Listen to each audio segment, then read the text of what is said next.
Well, good morning, good afternoon, and good evening from wherever you are logging in, and welcome to this satellite event of the Financing Commons Summit 2021, focusing on how public development banks are moving forward on Paris alignment. And thank you to Agence Française de Développement and the European Investment Bank for organizing today's event. My name is Barbara Buchner, and I'm the Global Managing Director of Climate Policy Initiative.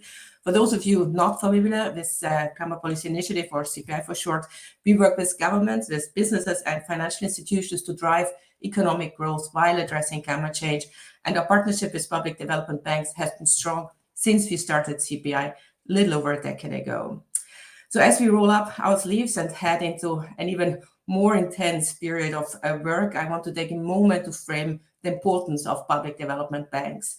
These public financial institutions should be applauded. Significant progress has been made both in quantity but also quality of support being channeled by these banks towards sustainable development, as well as the transparency around this work. And there's still much work to be done, both within the public development bank community and in our role influencing the global financial ecosystem. But if other financial actors modeled the public development bank community, we would be moving much more quickly towards our goals. And in case you think this is just pandering on my part, let me share some numbers with you.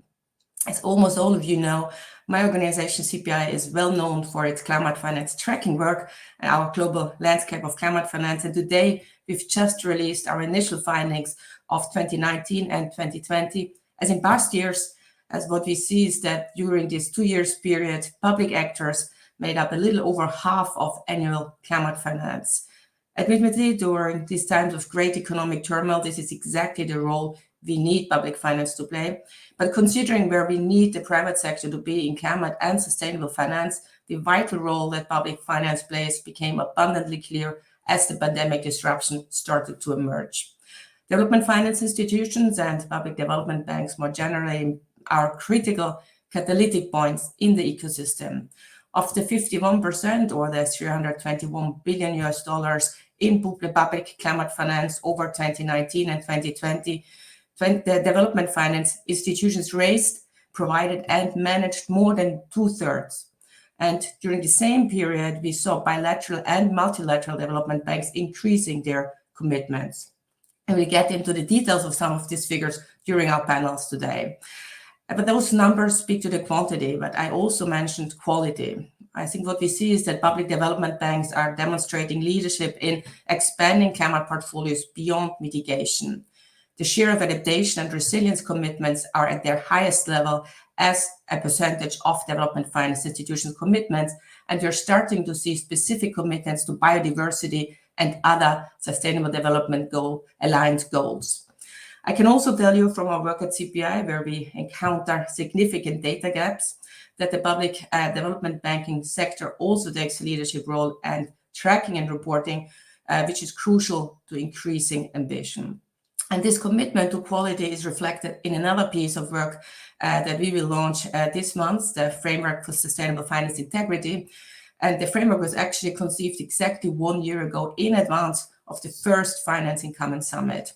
With the support of public development banks and their broader community and an advisory council with representatives across the public and private ecosystem, the framework is the first and only universal set of sustainability guardrails across the financial system, contributing to a clear pathway for more coordinated action, creating metrics against which to track progress on targets, on implementation, and on transparency, and thereby reinforcing the multiplier effect of these actions on the real economy, which I know is of utmost importance and will also be a focus of today's discussion as well as of the overall summit. And having a set of common guidance is also central to promoting a dialogue with other stakeholders, which is essential to accelerating the reorientation of all financial flows. So yes, there remains a lot of work to accelerate the scale of climate finance and to use public finance most effectively to unlock private finance. But we're also seeing a lot of progress, and we're here today to get specific about how best to continue that momentum. So let me very briefly go over today's agenda before we dive in. We will start with a 15 minutes high-level dialogue about achievements to date, and the key role of public development banks in the lead up to COP26 and mobilizing finance regardless of the COP26 outcomes. And that panel will feature Rémi Ruhe, who is the IDFC chairman and the CEO of Agence Française de Développement and the president of the Finance in Common initiative. We also have Ambroise Fayol, who is the vice president at the European Investment Bank, and Amélie Amin, who is the climate change director at the CDC Group and senior advisor of the UK Cabinet Office COP26 unit.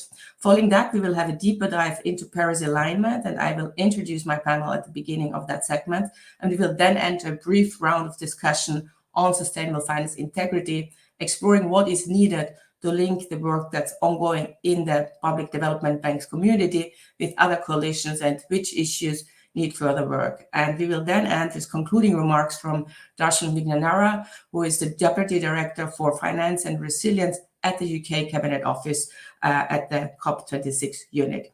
But with that, it's my real pleasure now to turn it over to Rémi Ruhe for the start of our high-level dialogue. So let me invite you, Rémi, to share your thoughts. Thank you, Barbara, for the introduction. And I'm very pleased, of course, to be on this panel with Ambroise. We all know the stellar leadership of EIB on this very issue we will discuss today, and I'm pleased also to see Amélie. Haven't seen you for a long time, your old friend from IDB and now CDC UK, and I know you're a key player for the COP26 unit. Darshan will conclude our discussion, and we of course we all turn and want to contribute to the success of Glasgow.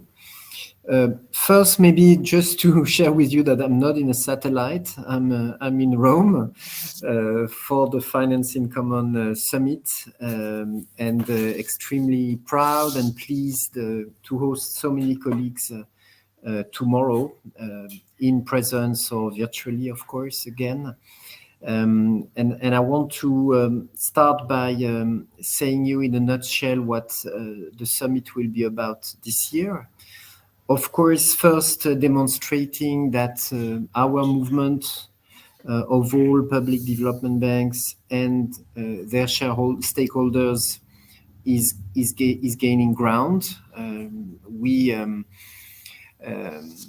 will host many new colleagues, new coalitions. The emerging and developing world will be very present this year, more than last year, which is very, very good news. We got the recognition from the UN this year strongly, but also from the G20 finance ministers and central bank governors last week. And so a lot of momentum behind public banks, like you said it, Barbara. On the substance, of course, we will produce new research.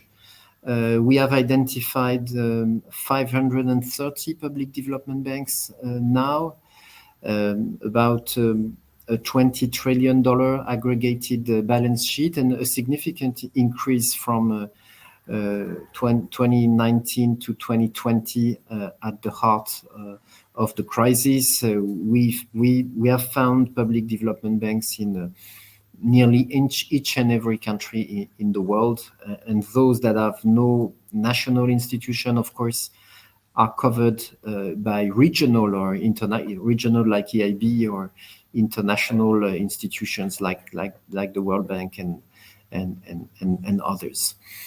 A progress report will be published, notably on the 15 coalitions that are working since the initial summit, November 2020, which will help highlight very exemplary initiatives by members. We decided this year to explore a specific issue, meaning agriculture, agribusiness, food security, of course, as part and a contribution to the climate and biodiversity agenda, COP26 and COP15, which are labeling the summit again This year, of course, food security and agriculture is a key issue. The problem is probably ahead of us. And if we don't want to treat it as humanitarian, we certainly have to consider the food systems as an investment and a place historic, I would say, where public development banks can make a difference short-term and for long-term transformation. So we will have mostly tomorrow this in-depth discussion with new research, a lot of new information, IFAD, of course, being at the helm of it. I forgot to mention that it's Cassa Depositi e Prestiti here, which is hosting the summit this year, and I warmly thank the Italian authorities for that. The last message I want to convey on the summit is, of course, we want to have a stronger voice of public development banks in the very active discussion that has started about the global financial governance architecture, not for ourselves, of course, to support our governments with the private sector, with donors, with civil society to help clarify and strengthen some sort of global investment architecture and leave no one behind. Of course, I mentioned agriculture, but climate will be very strong in the discussion, and this is where this event, and I thank EIB for organizing it with us, is so important. The summit will give us the opportunity to publish the new green finance mapping report of IDFC, the International Development Finance Club I'm heading. There are colleagues that will come in to discuss after us. Very good news from IDFC. We succeeded in reaching $1 trillion since COP21 with the 2020 figures included. And the good news is that in 2020, we've reached the $185 billion mark, which is slightly lower than 2019, but only 6% lower in times of COVID, when we had to rebalance our portfolio.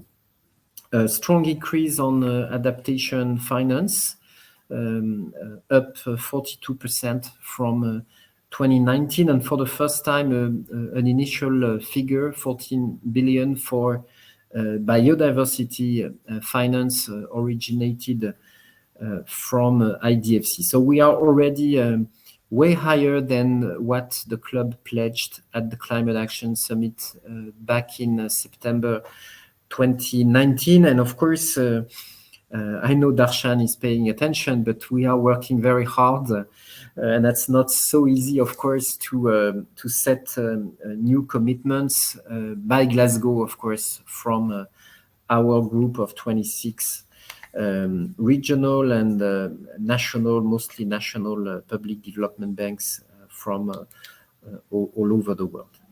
I'm also extremely pleased today to announce that together with Multilateral Development Banks and IDFC, we have adopted the revision of our common principles for the climate mitigation tracking. You know this principle very well, Barbara, and thanks to Ambroise, EIB led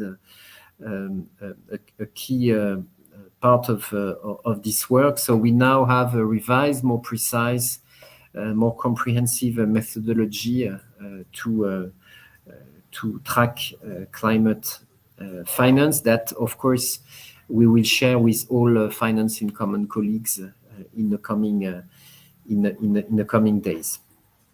Good news also because we see new institutions coming and reporting about their activities under the TCFD framework, the Task Force on Climate-Related Financial Disclosure. And we know that consistent reporting on climate finance and transparency are key levers to ensure progress within our institution. And TSKB from Turkey, KfW from Germany, and today, and for the first time, my own institution, AFD, we published our TCFD report. And we also hope to demonstrate that this is possible and that the whole community of public development banks can follow. I close by saying that, and to come to the issue of Paris alignment, that I think we have made a lot of progress for the last 6 years in defining what 100% Paris aligned mean.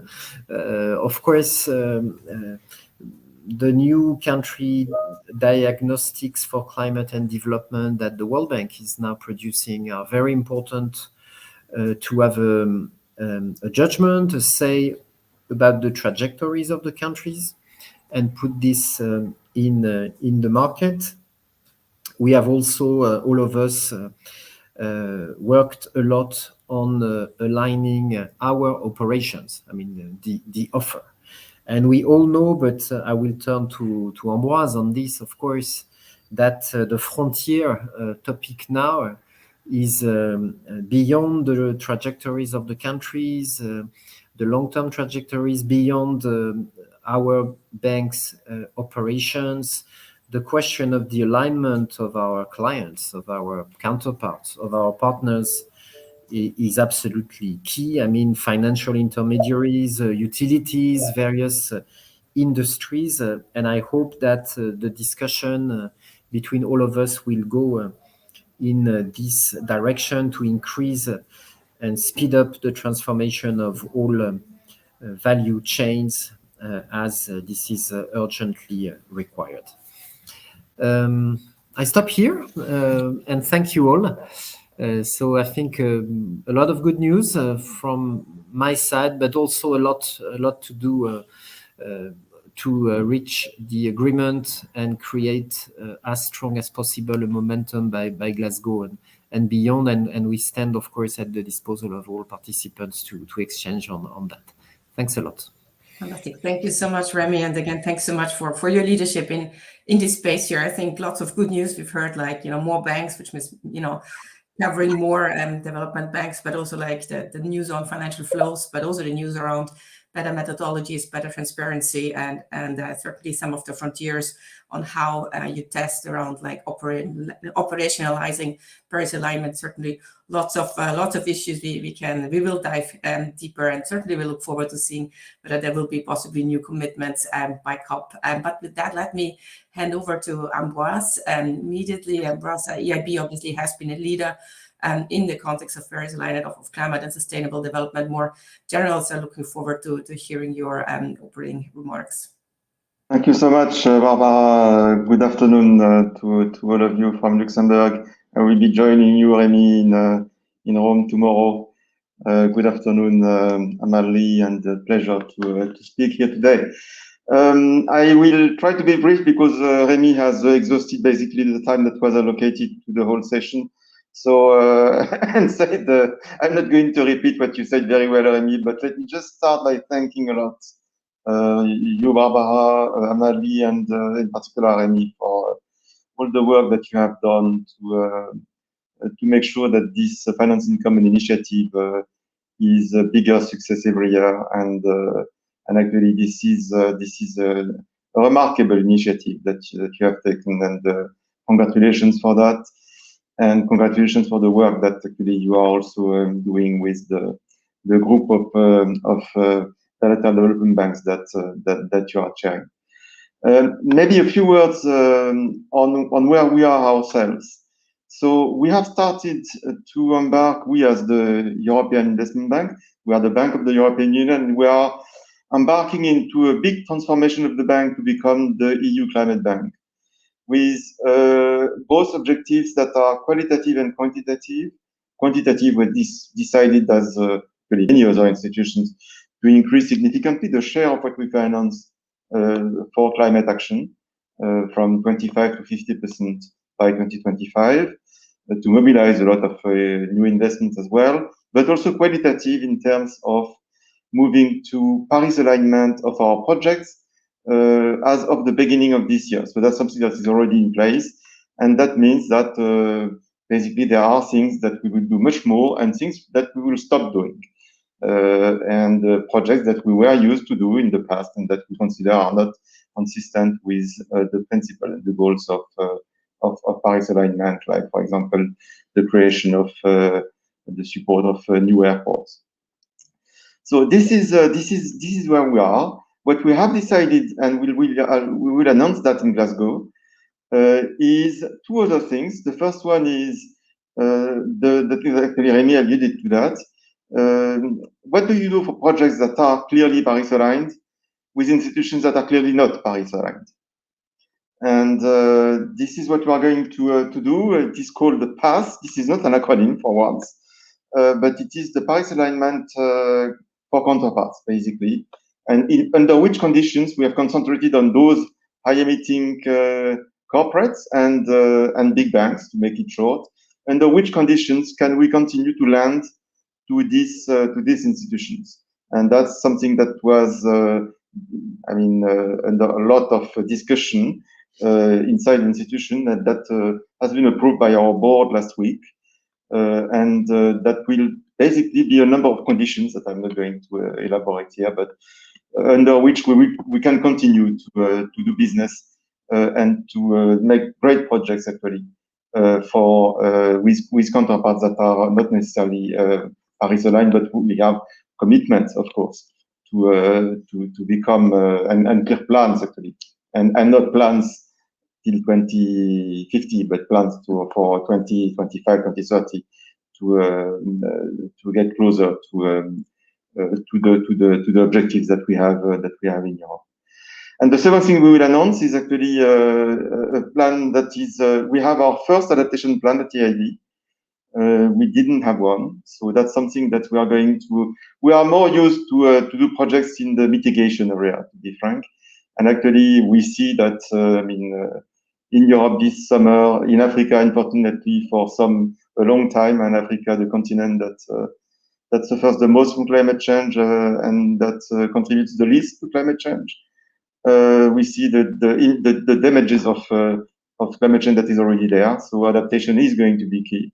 And actually, this is absolutely an excellent priority that the COP26 UK presidency has put on adaptation. We will present something in Glasgow that is a significant increase in the project we are intending to finance for adaptation. Now, beyond that, and Remy alluded a bit to this, there is also the need to have more common language for sustainable investment at the global level. And that's what we have as public development banks worked a lot with great efforts. We ourselves have worked a lot also inside the European Union on designing global standards for recognizing climate-friendly and sustainable economic activities. And actually, Remy made a reference to that, but we are very pleased that together with Remy and AFD, we have been able to update the joint common principles for climate mitigation finance tracking. It is extremely important that we have this common language, basically, and that IDFC and MDBs are going to make this announcement very, very important, somewhat technical, but very important and very clear as well. We are ambitious on the provision of transparent and adequate climate financing for developing countries, and it is indeed a matter of trust to honor the 100 billion goals set out in Paris. Now, in order to deliver on the ambition and achieve the system-level results, there is a need for enhanced coordination between public and private financial players. In the panoply of initiatives and coalition, there is a great value to establish a set of guardrails that is across financial system, contributing to a clear pathway for more coordinated action towards meaningful set zero and broader sustainability and results. And congratulations, Barbara, for the fantastic job you've done in your initiative. I hope you'll have opportunities to say a bit more about that. I'll stop there because already late, but clearly time is time for action. And clearly time is time, I'm also saying for Glasgow, which are our expectations, time also to recognize that there is something specific in helping developing countries achieve their climate targets. Thank you very much, Barbara. Thank you so much, Ambrose, and thanks so much for highlighting both what you're already doing, but also like saying a number of very exciting announcements. And I know we will go a little bit deeper into questions of counterparts and how do Paris align that. So I look forward to hearing more about that. Need for common language, absolutely. Excuse me, and also this coordinated action. So thanks again for your guidance also in the framework. But you also mentioned the importance of adaptation, and no one better than Emily to tell us more about the role and what is going on and how can we do more around adaptation and resilience. So Emily, over to you. Thank you very much. And thank you particularly, Remy, for taking the leadership on this really excellent initiative. I fully agree with Ambrose that this bringing together all the public banks or financial institutions with public mandate is a really essential exercise as we all look collectively at how we can now move towards ensuring that through our financing and through our investments that we can and are supporting, whether it's governments, whether it's the private sector, whether it's communities, with the goals that have been set out under the Paris Agreement. And of course, one of the key goals is around adaptation and resilience and the need to increase more investment, increase more finance for adaptation needs, also to strengthen the adaptive capacity, whether that's of countries, whether that's of the private sector, and of course, communities. And as we've heard, we know it is also a challenging agenda. I mean, there's still quite a lot of uncertainties when we think about adaptation. I mean, we do know that there is already physical climate risk already manifesting in some, devastating impacts, across the world, and not just in the Southern Hemisphere countries, but even in countries which we, like Canada, where we had not even thought the climate impacts would be so significant. We saw some very worrying signs earlier this year. So, of course, governments will need to lead on that agenda as they are, and working through their NDCs, through their national adaptation plans. However, there is has to be a much bigger role for the private sector to bring forward those solutions that are going to be needed over the coming decades for countries, for sectors and communities to be able to adapt and become more resilient to climate impacts, as well as also the natural ecosystems. I mean, we know that, and Remy mentioned, and congratulations on the IDFC announcements today, very impressive numbers.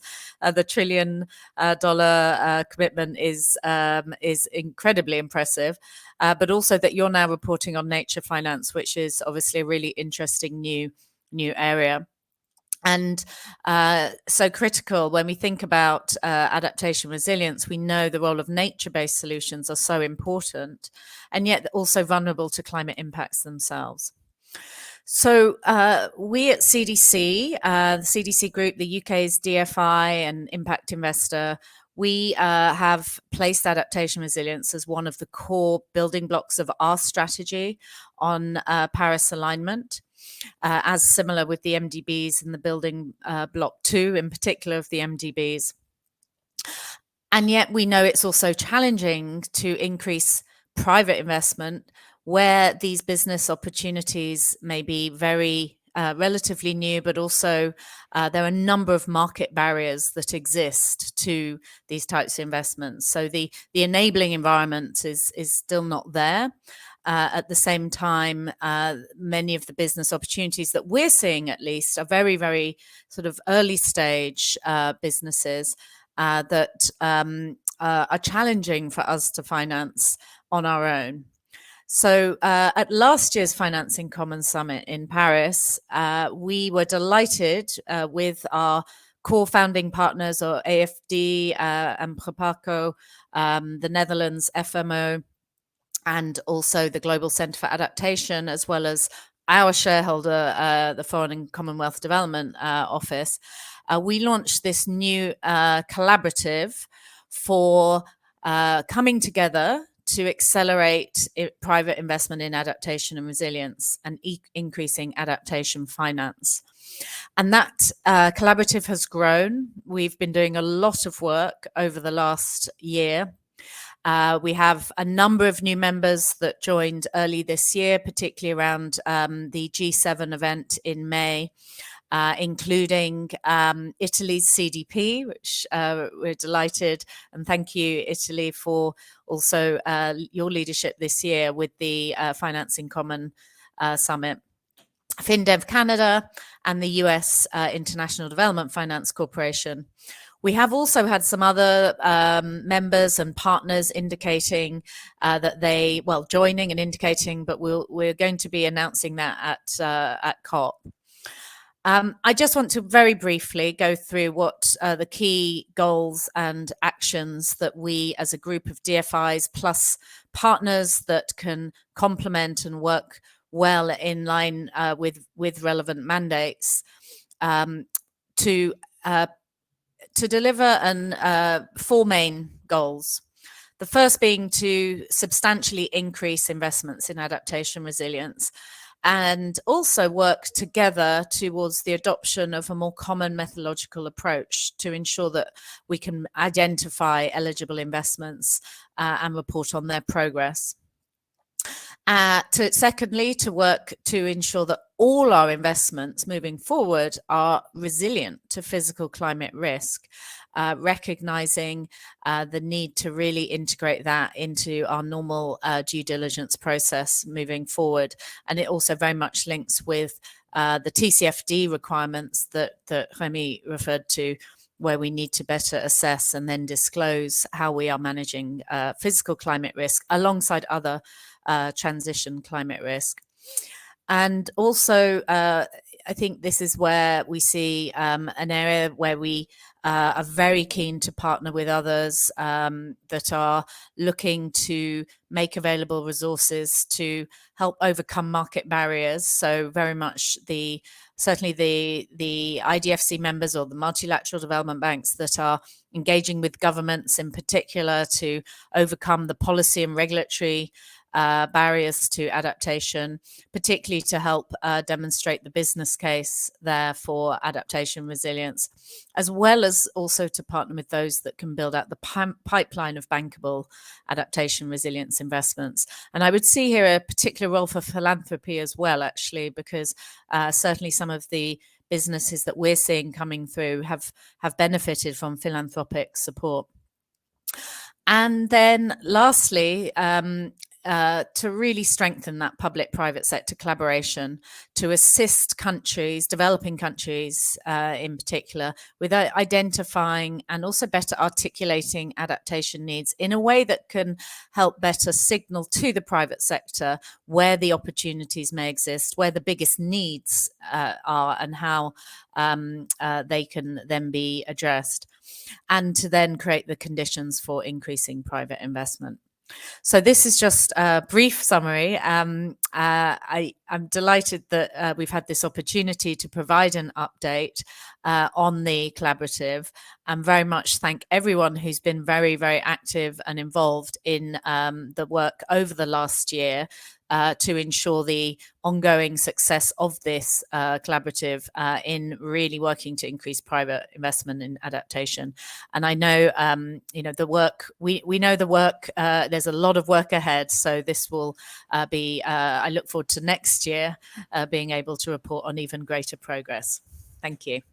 Fantastic. Thank you so much, Emily, really for highlighting the importance of adaptation. Both the progress, again, I think it is exciting to see the additional members and the additional kind of scope that you really managed to have, but also kind of pointing to the importance of how to really unlock private investment. And thanks for your leadership in this context and sharing some of the needs that are still there to be addressed.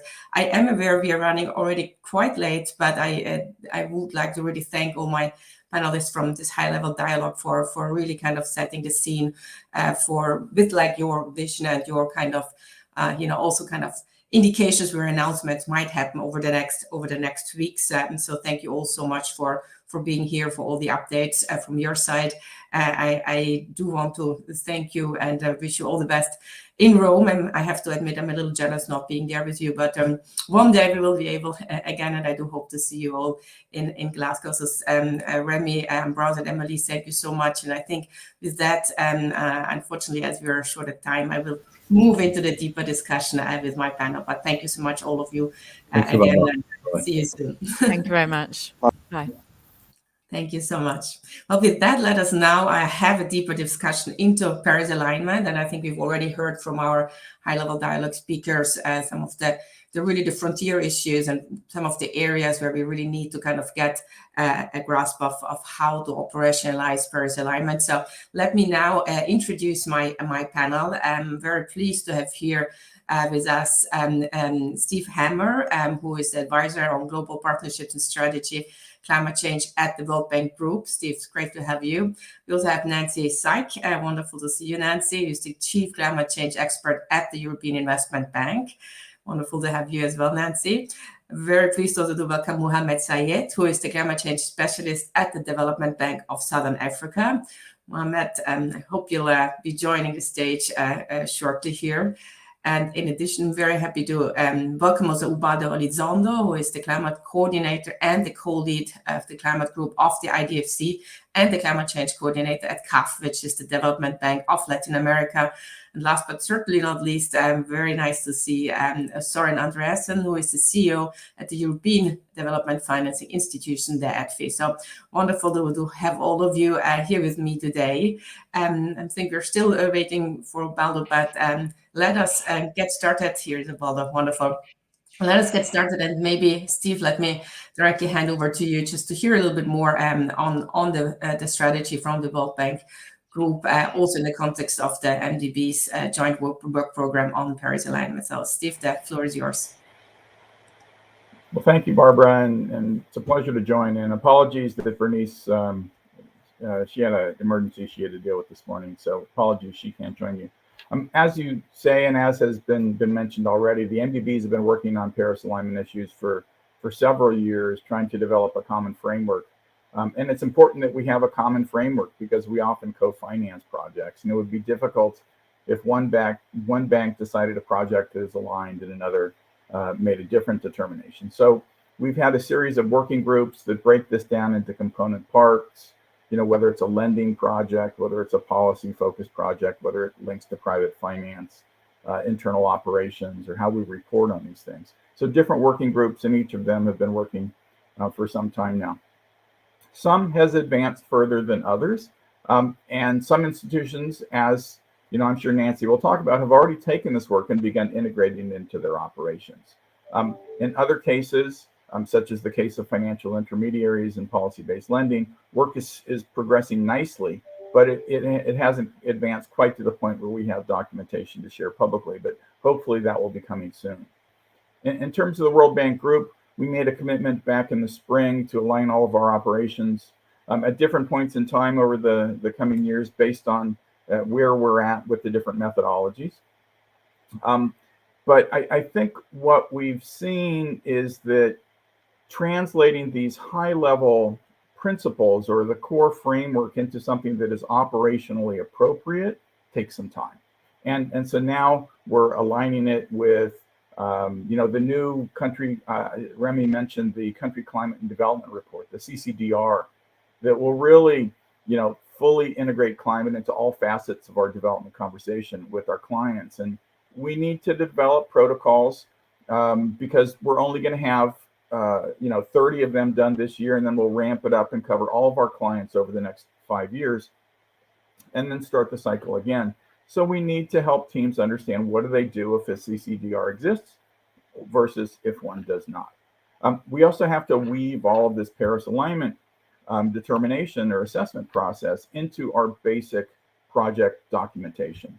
Our internal quality control processes, what we share with the board at the time it comes up for approval, what information is made public, et cetera. So all of that takes time. It requires input and consensus from across the institution.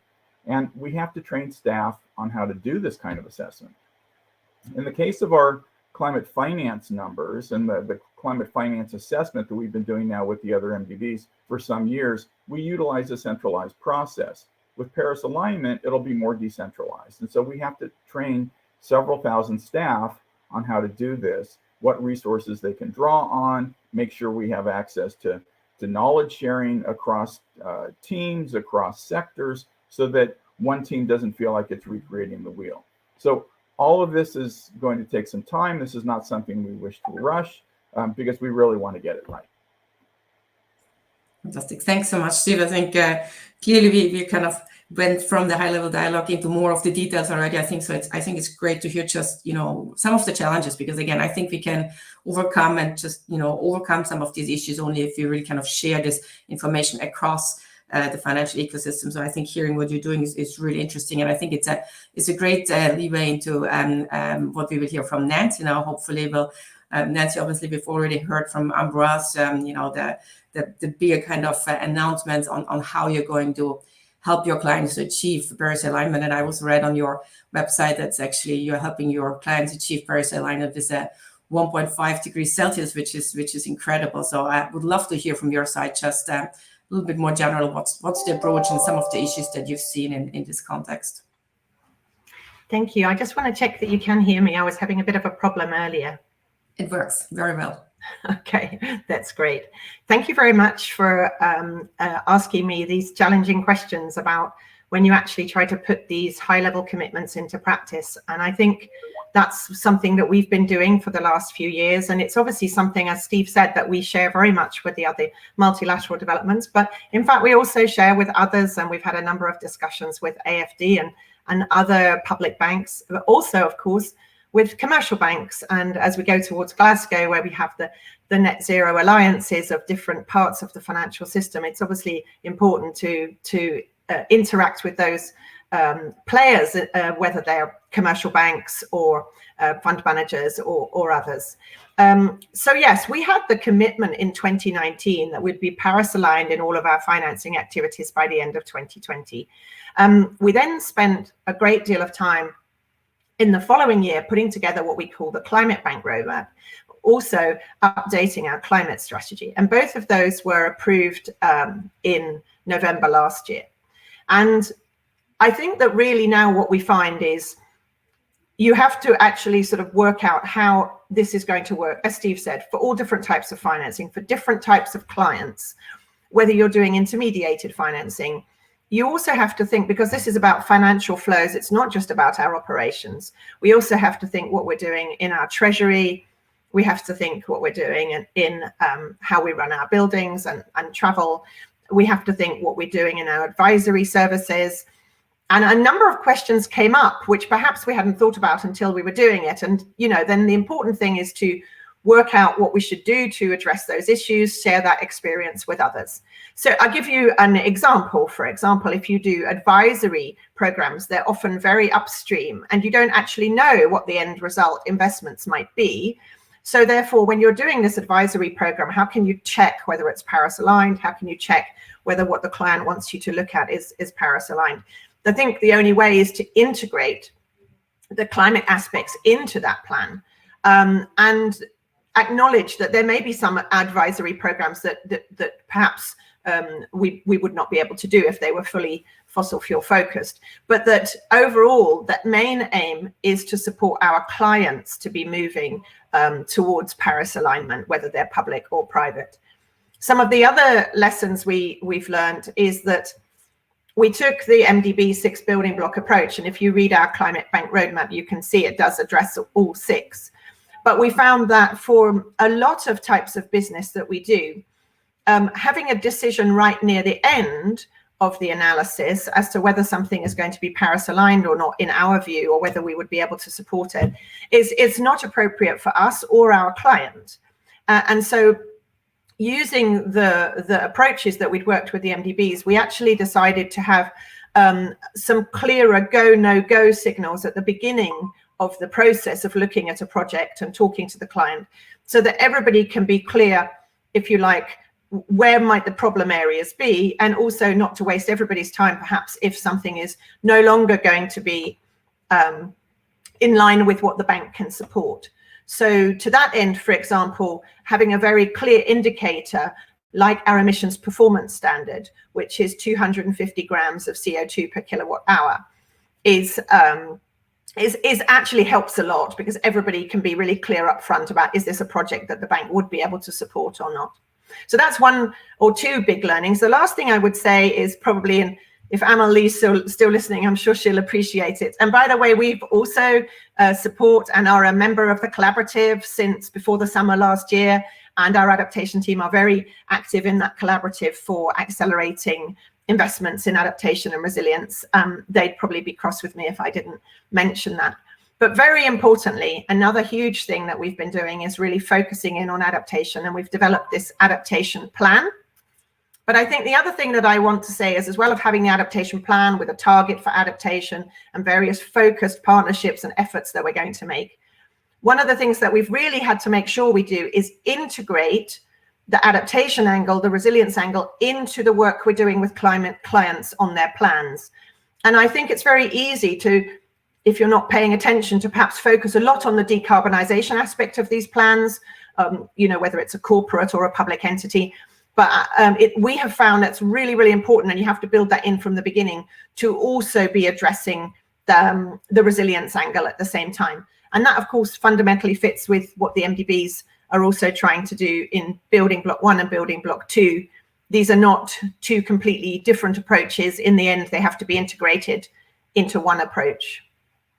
Right. Fantastic. Thanks so much, Nancy. And I think really important points here on really how can you support your clients to move towards Paris alignment. I think what also Ambroise said a little bit before, but also like what are some of the concrete steps in terms of adjusting the processes, having the right, again, metrics, the right language, like the indicators. But I think also certainly what you said, some of the challenges in the context of adaptation, what needs to happen, and really helpful lessons. And I'd love to hear actually from you, Mohammed, now, just like, what are some of the challenges and opportunities that you see in your work as trying to green, I think, the DBSA's portfolio and also ensure alignment there. So Mohammed, floor is yours. Thank you so much. I think from a DBSA perspective, we've made a lot of headway in recent years in terms of developing various policy frameworks, as well as implementing specific programs to align with Paris Agreement. So just to give an example, a few years ago, back in 2018, the board approved a climate change policy framework where we set specific targets in terms of the percentage of our portfolio that should talk to either climate mitigation or adaptation. And we set I would say, a fairly conservative target of around 35%. And out of the 35%, which is climate-specific projects, 70% goes towards mitigation, and then 30%, our target was towards adaptation projects for obvious reasons. But I think, we're obviously trying to support, NDCs, countries that have certain NDC commitments in Southern Africa, using programs, climate-specific programs. And to date, we've exceeded our commitments, our climate commitments over the last 4 years or so. But I think the only exception was back in 2020 when, we had very few renewable energy investment opportunities as DBSA. And but I think we are quite confident that moving forward, the positive trend in terms of our climate commitments, at least, would continue.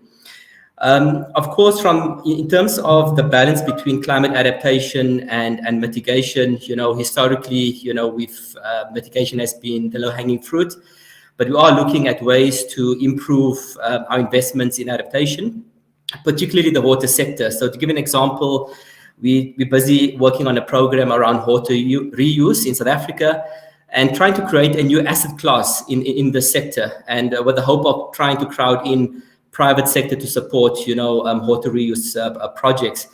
Similarly, we're also looking at ecological infrastructure, nature-based solutions. We're testing various kind of innovative financial instruments to support, that particular area. So we hope we are able to kind of improve our adaptation focus, moving forward.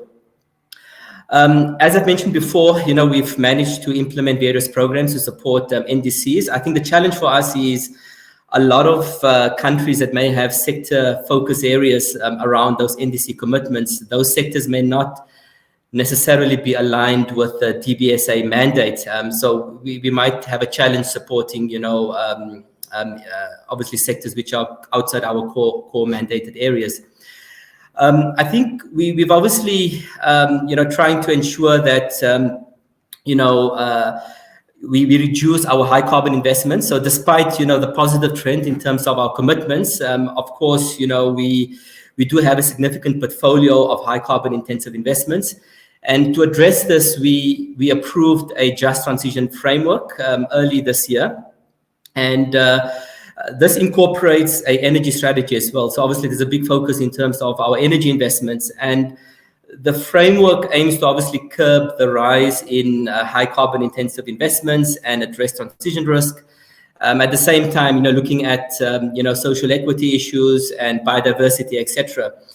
But the bottom line is, for us to support the just transition and at the same time remain viable, that it's a fine balance. And I think that's balancing those two objectives, may be a challenge, but certainly we are certainly committed to implement, the just transition, either through a dedicated facility or fund in that regard.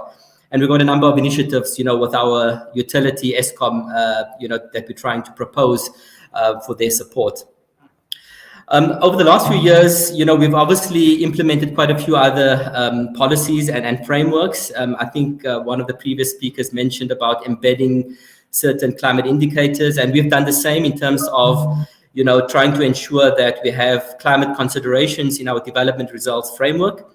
And we're also trying to evaluate projects with a climate lens, regardless of whether those projects are conceptualized with a particular climate objective in mind. So I think this is quite key for us in order to mainstream climate finance within the bank and ensure that we become a greener bank. So ultimately, these initiatives are now being integrated into what we call a sustainable framework, which will ultimately define the bank's net zero kind of pathway.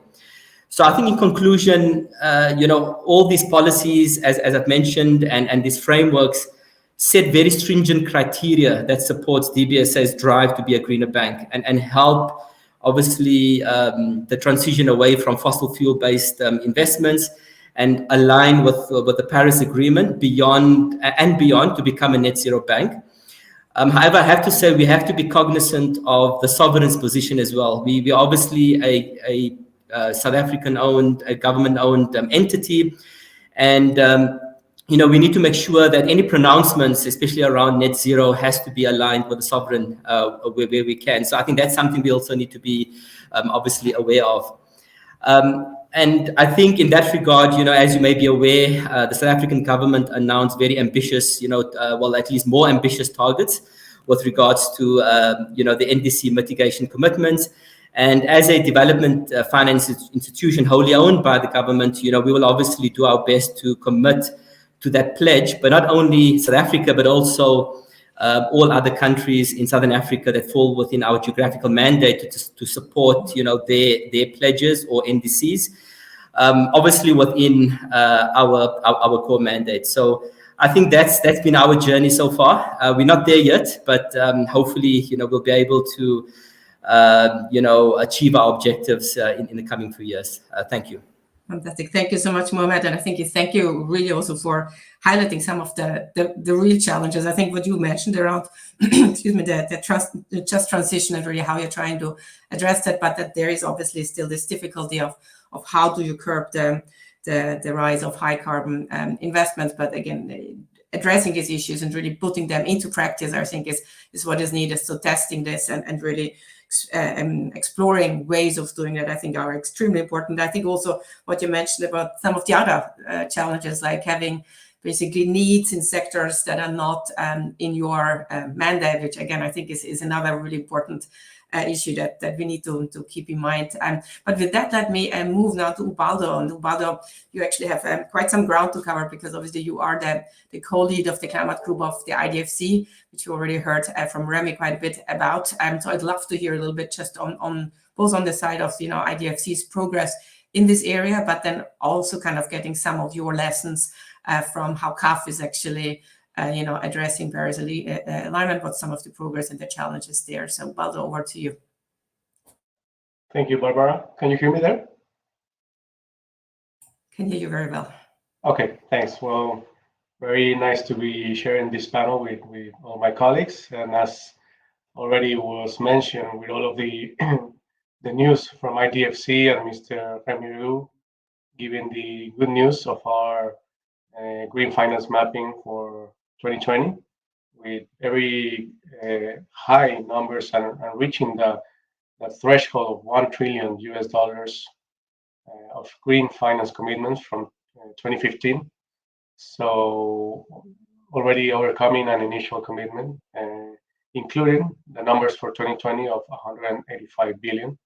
He already mentioned how we have increased adaptation financing, how we, for the first time, have measured biodiversity finance as well, with a new methodology that we are still exploring and trying to better use on this new way of measuring. But I think the first exercise went very well, and we were able to measure biodiversity finance for up to 14 billion. So I think this is going to be one of the key aspects to the future in IDFC, and we are seeing the way of working together with another working group on biodiversity and climate. So it's hopefully we're going to have some good results coming from that. As the potential that we have, we already crossed that threshold of $1 trillion in a 5-year period. I think that could be a good measurement as to where we could be in the next 5 years. So $1 trillion. I'm not making this announcement here. We're still talking with the IDFC members and hoping we can have some announcements on commitments by COP26. But obviously, we are going to try to have these numbers go up in adaptation and biodiversity. We're also mainstreaming adaptation and resilience considerations into strategies and the operations, and hopefully include more ecosystem-based adaptation and nature-based solutions in all of the work that we do. As IDFC, climate finance and climate change has been one of the key work programs that we had since the inception of IDFC in 2011, which received a boost also in 2019 with the implementation of the climate facility, which has helped us also assess where are the needs of all of the members. As you might know, IDFC is a group of 26 development banks that go from bilateral, regional, or national development banks, all of them with similar mandates, but different size of institutions and different countries in which we work. So you can imagine that climate change teams vary, the systems that we have vary as well, the mandates. So it's quite difficult to have a similar position in all of these aspects. But I think through the working group and the climate facility, we have been doing a good job. We have been also reaching out to other kinds of institutions, such as the Green Climate Fund. We have an MOU with the Green Climate Fund. We have been able to, through the climate facility, to implement some readiness funds, grant funding for readiness from the GCF. So I think it's going to be some of the ways that we are going to be also working with these kind of instruments. As you mentioned, at CAP, we are also having a change. We have a new president since September, Mr. Sergio Diaz-Granados. He's starting his new mandate. And since his candidacy, he was very vocal about trying to make CAF the Green Bank of Latin America and the Caribbean. So when he started a couple of weeks ago, we have been working with all of the business and financial areas of CAF, trying to bring up a value proposition of what this could mean of being a green bank. So we know that we have been doing quite some stuff in the past. We have some goals into green finance commitments, yearly finance commitments.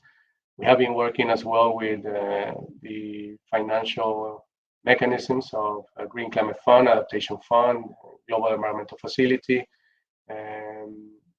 We also have a green bond program. We are trying to implement all of this in the business areas, but now we have this new challenge of becoming a green bank and trying to define what a green bank is for the region. So we started talking to all of the business sectors of CAF, but obviously, as Mohammed mentioned, we have some business areas that we do traditional finance, so energy, water, transport, but we need to think outside the box as well, because we know that there's a need to implement adaptation and mitigation programs and projects in the forestry sector, for example, which is not one of the clear business areas of CAF, and we need to start working on this. We need to have a territorial approach to rural development as well, including agriculture, as Mr. Ramiro mentioned. We have some projects in cities as well. We need to boost our view as to how to implement these actions in cities that are not in silos of sectors that we already have been traditionally working on. So we're also with this mandate to try to include new sectors such as territories in the coastal and marine territories, and the tourism sector, which has not been any action or any commitments from CAF in the last year. So it's quite an ambition right now. We also, as DBSA, are trying to figure out how to make a fair energy transition. We have very heterogeneous countries in our region that are based on heavy fossil fuels for their economy. Some are starting to work with natural gas. So we need to see how to make this transition in line with the commitments of Paris Agreement, but also that we let our countries have a development that lets them transition from these fossil fuels and natural gas to cleaner energies, obviously without affecting their possibility of development. So as you can imagine, this is not easy. We need to be working with these countries, trying to help them define what the implementation is going to be for their national determined contributions, while at the same time trying to promote the use of cleaner energies, more resilient infrastructure. With this new commitment of our president, we are trying to reach 40% of green finance by 2026, coming from 26% that we had last year in 2020. So it's quite a stretch. We need to work with all of the business areas to get there, and to hopefully also work on how to be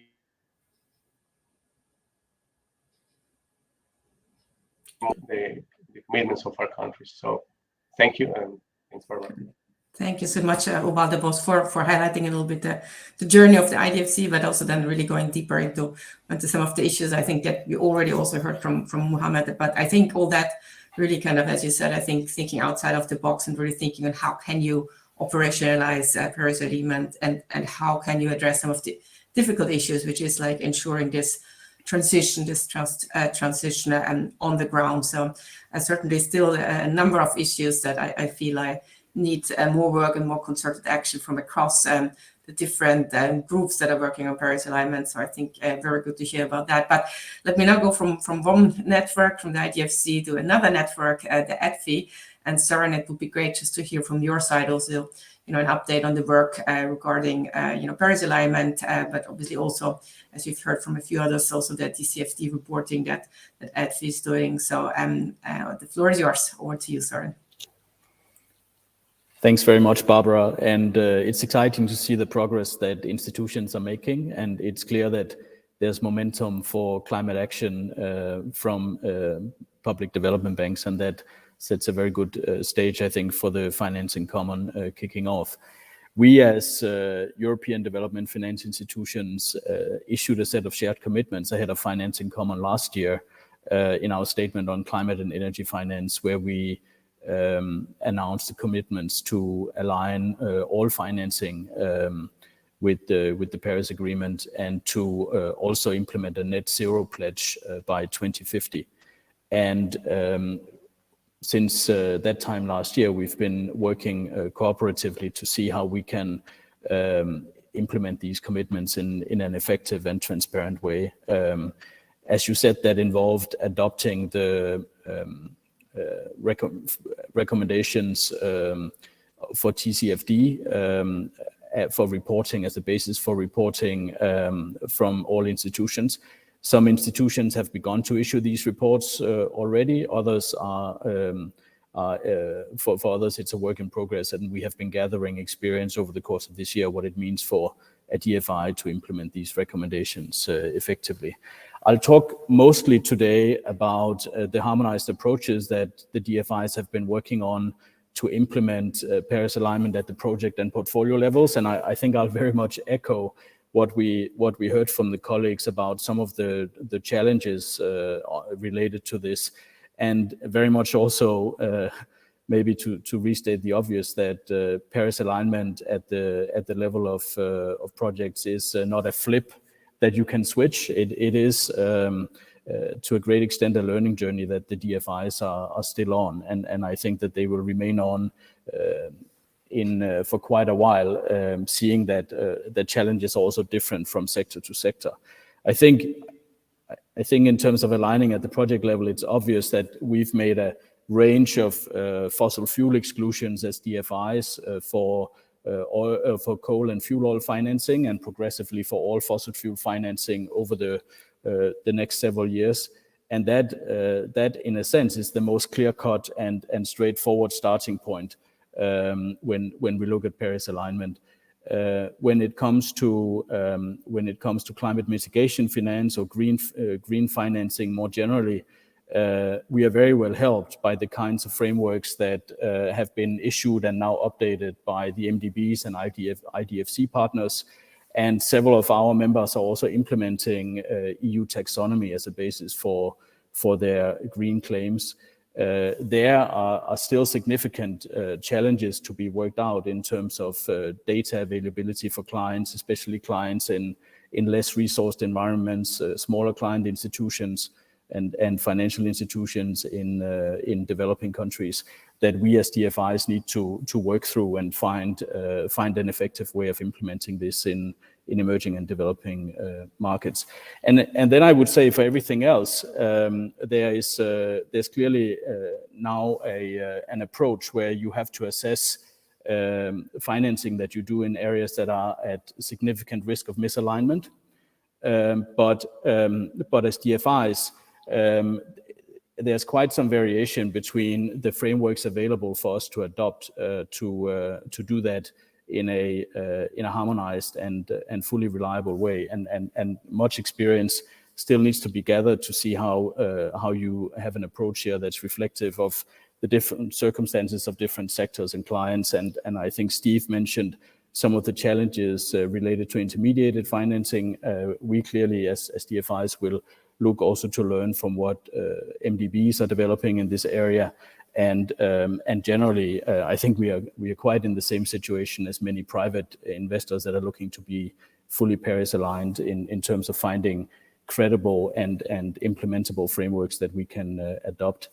At the portfolio level, we have been working to identify standards and tools that can effectively allow us to track our progress towards net zero and support institutions' planning of their net zero trajectories. And there we are looking at an adoption of the Partnership for Carbon Accounting Financials framework, or the principles there, and the extension of the joint impact model as a tool for estimating emissions for clients where we don't have that data available directly. And we'll be excited to share more news about these adoptions or developments when they become available.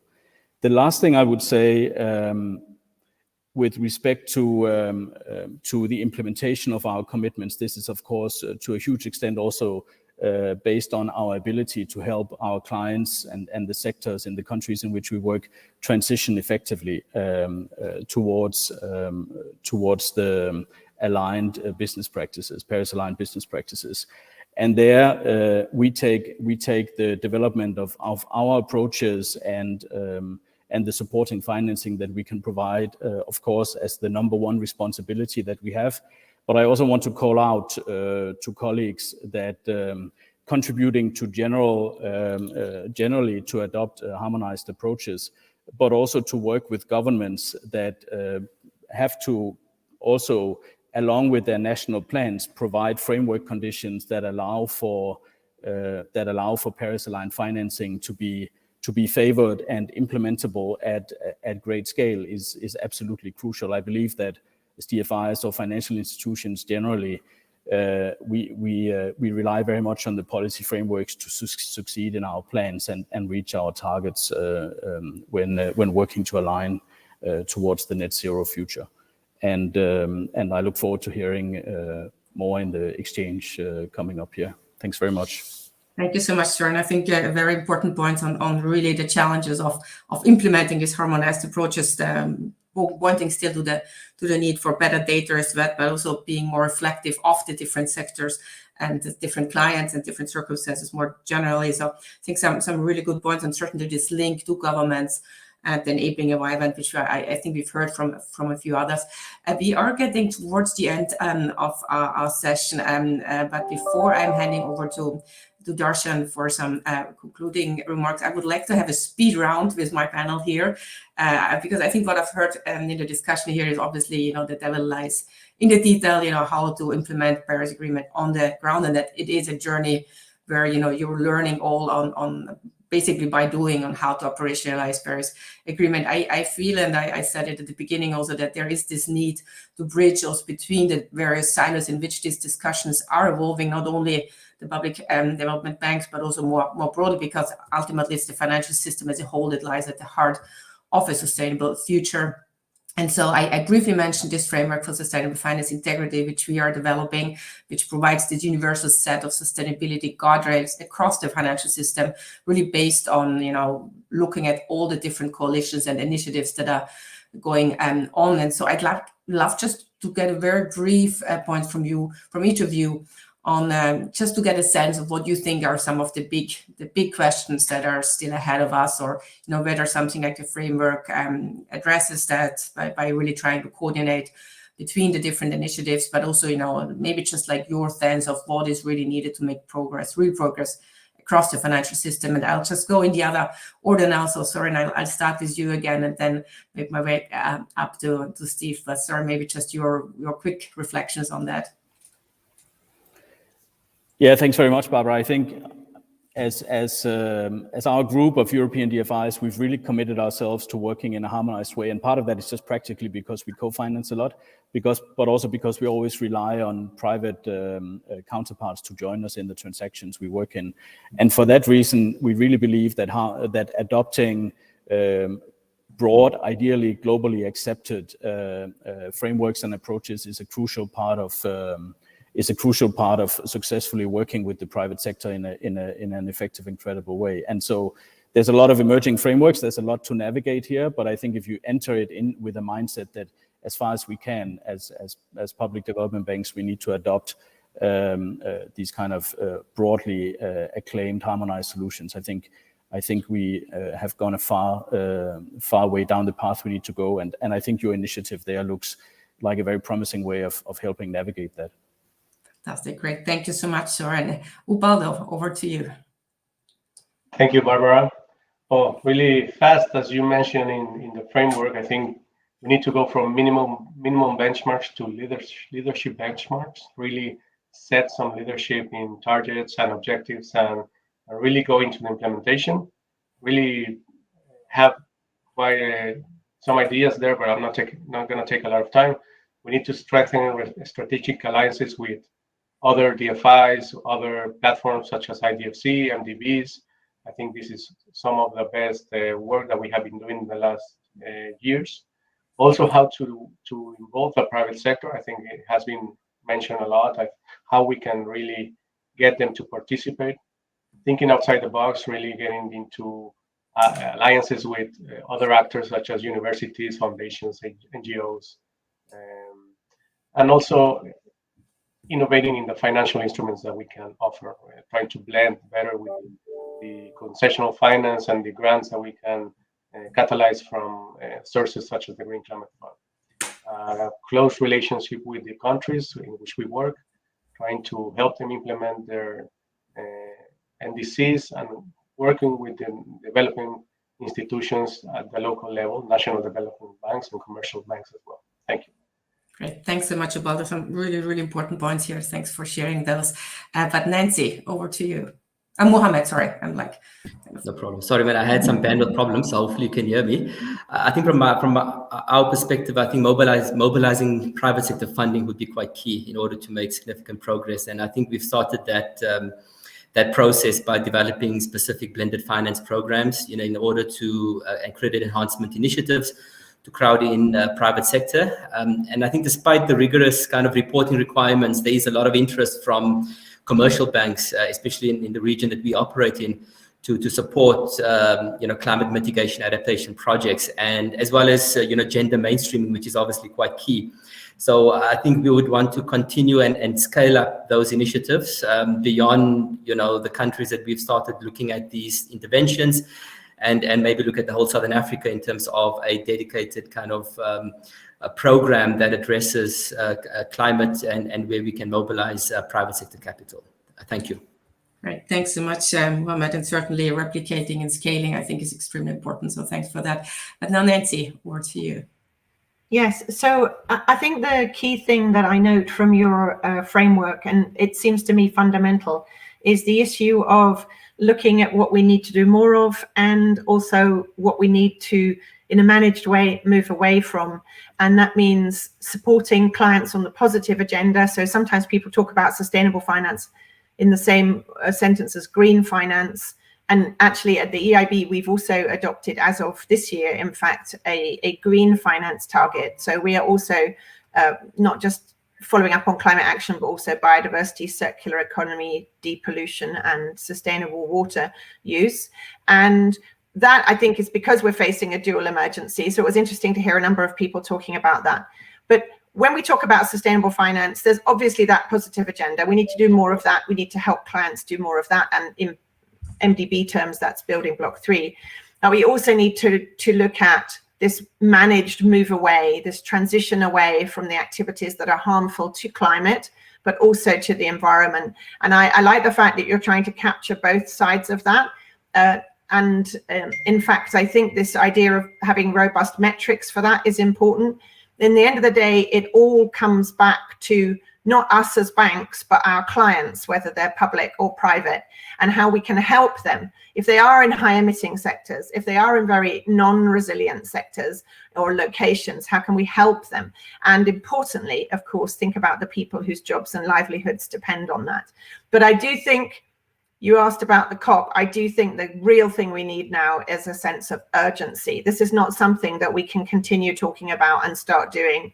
It was really encouraging to hear people talking about doing things now. We can't start doing it in 5 or 10 years. We need to do it now. And we need to really understand that some of these activities need to be decommissioned, stopped, or transformed.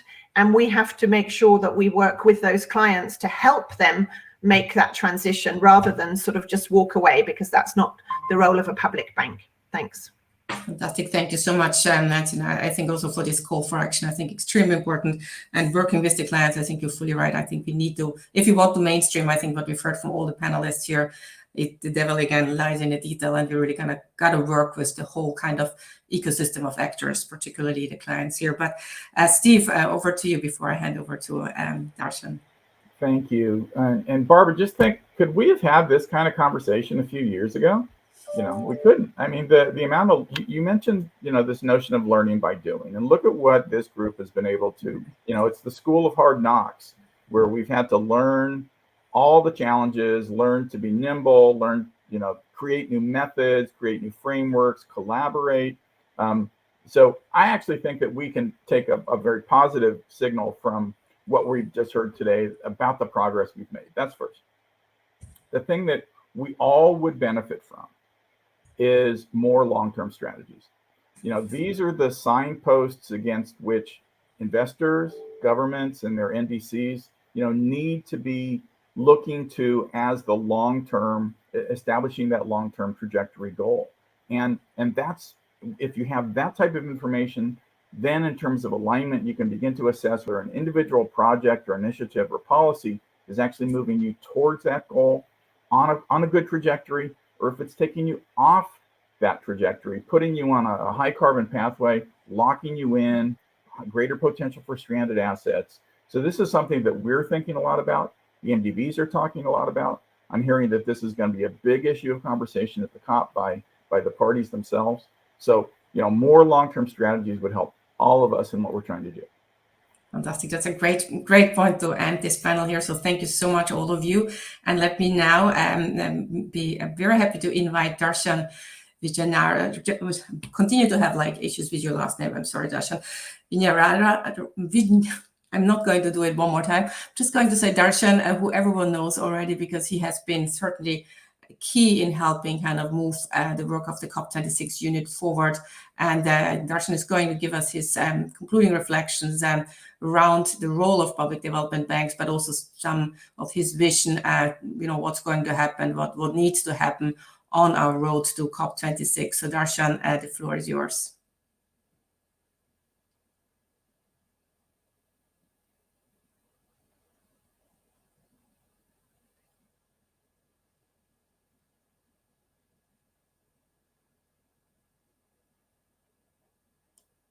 If we still have him here,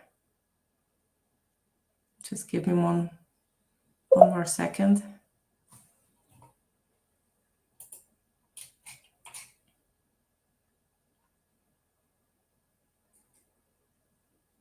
Okay, let me just see. If Darshan is not here, then I'm going to do a very brief summary of this very rich discussion.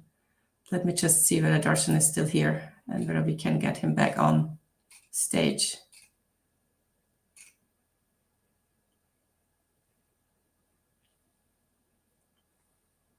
Okay, maybe just, can someone from the IT team maybe just let me know?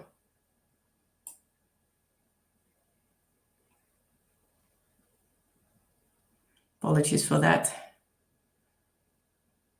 Okay, we might have lost Darshan, which is a pity. I know he had a really good set of specific points he wanted to make, but maybe as we're waiting to see whether we can get him back on stage, let me maybe just try to summarize what I've seen as my key takeaways from today's discussion. And I think that, first point, which I think is very positive, and I think we've heard it from the high-level dialogue to now, is that there is progress. We are making progress. I think we've seen progress both around investments, really, making sure, and I think we've heard the IDFC announcements, but also other announcements across the different development banks that we've heard from today, including on the adaptation side. And we've heard Emily also talking about the collaborative, but also EIB's new adaptation plan. So certainly there's progress around investment. There's progress around transparency and a common language. I think we've heard that very many times, and really thinking on how can we learn from each other and go towards more harmonized practices there. I think we've seen progress in terms of collaboration and learning by doing. Again, particularly what we've heard from Steve was at the very end. And we've seen progress in terms of coverage, so really having more banks, as has been highlighted also by Remy at the beginning, but also in some of the initiatives that our speakers have talked about. I think while there has been progress, I think the devil lies in the details. I think how to operationalize Paris Agreement, how to put high-level principles into practice. This is clearly a journey of learning and experimentation. The challenge is different from sectors to sector. And I think the third point I've heard is that there's still a number of frontiers. I think more work is needed in areas where collaboration across the financial sector actor groups and the stakeholders that work with them, the clients, could contribute, fostering progress. But I will hold my final points on where I feel like some of the areas where we need more work. As I see that Darshan has joined us again, which is fantastic. Darshan, can you hear us? I can. Can you hear me? Sorry, I don't know. I hear you. So let me hand back to you for your concluding reflections. So the floor is yours. Thanks, Barbara. Sorry for that. I don't know quite what happened. Probably me pressing the wrong buttons. Let's hope that doesn't happen in 2.5 weeks' time. Hey, look, I'll try and be very brief given time. Look, the conversation gives me hope, right? I think as a number said towards the end, Steve mentioned it, it's a really positive signal. I don't think we would have been here 2 years ago. I think the conversation has been thought-provoking on both of the panels. My best wishes for Finance in Common commencing in Rome. The summit is a powerful opportunity, I think, to reflect on the progress of the leading constellations of the public banks, IDFC, EDFI, the MDBs, and the wider Finance in Common group. This movement and its progress is a tremendous boost ahead of COP. I think it's important to signal the scale and the speed. The IDFC members investing $1 trillion to date in green projects up to 2020. These numbers are material. We hope they continue to increase, and it's significant to the wider picture that we're trying to frame ahead of the COP and to send a signal of possibility. I'd like to just call out a couple of things. The session has highlighted the needs and the strong increase on adaptation finance. I think Remy started with a figure which was 42% up for a number of the banks. And I welcome many of the speakers' comments on the criticality of adaptation, where it's encouraging to hear that and to see that we're stepping up on initiatives like the ANR Collaborative. I can tell you that this will be totally crucial at the COP, where many of the constituencies are living the experience and want to see clear progress in the time we have available to us. The second thing I'd like to highlight is just the unique role of developing country public development banks. It's particularly valuable because of their insight into the local conditions. I thought Mohammed's comments around highlighting the support to NDCs and adaptation plans, the value of local insight and understanding of local mitigation and adaptation challenges is absolutely fundamental to getting this right. I think it's also very critical for all public development banks to play a role in inspiring their private institution counterparts. And they have a unique role to fill in this space. I'd like to just touch on individual commitments. I think in the earlier conversations, we heard about individual institutions thinking about their carbon intensity, thinking about complex issues like just transition frameworks. So it is important to get the overall finance commitment right, and it is encouraging to see steps in that direction. But the nuance and granularity around thinking through some of these more complex arenas is really critical. Particularly on Paris alignment, I would say whether you are the biggest MDB or the smallest municipal bank, thinking about it early and how it implies for your direct lending, for financial intermediaries across your investment products, and beginning to think really hard around what is the transition plan for the portfolio, which parts of the portfolio can move quickest, and marrying that with a sense of what are the transition pathways which are relevant and right in local contexts, I think is going to be critical. Let me just finish by saying, where do we go next? So we head to Rome for FIC and then for the G20 leaders. Obviously, those are critical. Then we have the World Leaders Summit as the first 2 days of the COP, and then the Finance Day is the 3rd of November, which is the start of the thematic days. Finance Day will be the first time finance has ever been put squarely at the center of the UNFCCC COP. The first time so many finance ministers will be attending a climate conference. And Finance Day will show a step change, we hope, in mobilizing finance at scale towards the Paris goals, particularly for developing countries. We'd like to ensure that we make those important links between Finance in Common and COP26. I thought Steve's comments on the long-term strategies and making sure they're linked to enhanced NDCs and improved adaptation plans is something that we'll see playing out across the COP and into the negotiations in the second week. Transition pathways will sit at the core of that. My final call and my closing comments, I think, to you are there is real momentum in the global public bank ecosystem. but this remains a climate and biodiversity emergency. We are short of time. I think many of you mentioned how things were moving at pace and actions that you were striving to land at COP. We have, I think, 9 working days to go, and there is so much work to do for you, for your institutions, and for us in that time. So please do spend the next 9 working days thinking about what you individually, your institution and your coalitions can still bring to Glasgow. I can promise you that every action counts. Barbara, back to you, and see you all in Glasgow. Thanks. Thank you so much, Darshan, for very inspiring concluding comments. And I think, yes, we must continue ambitious and bold action on climate change, on Paris alignment. I think today's event has emphasized the importance of the public development banks in this context, given their unique role. And now it is time to accelerate action and ambition across the financial system and use the momentum on the way to the Finance in Commons Summit and COP26. And again, I think very good call to action to all of us, every single institutions, every single actor, everyone listening today. Let's work together. And I certainly look forward to more announcements focusing on scale and speed and to the step change that indeed is needed. So thank you, Darshan, and thank you to all of my speakers for a very rich discussion, and a big thanks again to AFD and EIB for organizing today's events. And yes, hopefully I'll see you all in Glasgow. So thank you all very much. Have a wonderful end of your day or beginning of your day, wherever you are. Thank you.